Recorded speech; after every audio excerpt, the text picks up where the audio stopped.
বিভিন্ন টুকরো।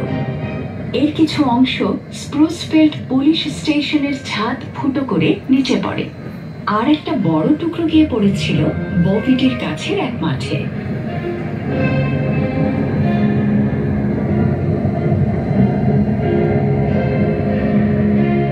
অগ্নিগোলকটি আশেপাশের কয়েকশো মাইল আলোকিত করেছিল। এর প্রলয়ঙ্করী শব্দ গর্জন কাঁপিয়ে দিয়েছিল আশেপাশের বিল্ডিংগুলোকে। থরথর করে কেঁপে উঠেছিল বাড়িগুলোর জানালা। উত্তর আয়ারল্যান্ডের পূর্ব উপকূল থেকে এক চিত্রকর কুশেন্ডালের আকাশে এর ছোটার পথ এঁকেছিলেন।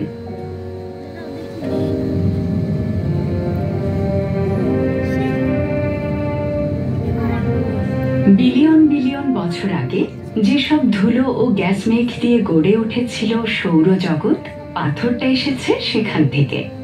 এর ভেতরে ছিল গোল গোল দানা, কন্ট্রোলস বলা হয়।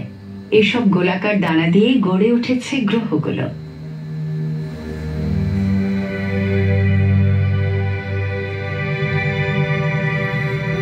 এরকম দানার সংঘর্ষে তৈরি হয় পাথর, আর এরকম অনেক পাথর একসঙ্গে জমে ধীরে ধীরে গড়ে তোলে গ্রহের বীজ বা প্ল্যানেটেসিমাল।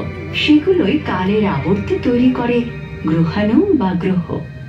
দারুণ বিষয় হলো, এই আইরিশ উল্কাটি ঠিক সুপ্রাচীন সুইডিশ পাহাড়ে পাওয়া উল্কার টুকরোর মতো।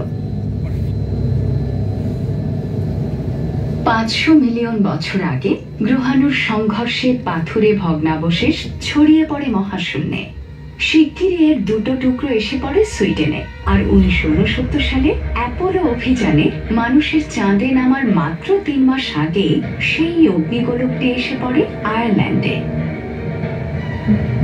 গত 10 বছরে চাঁদে অনেকগুলো উল্কাপাত শনাক্ত করা হয়েছে।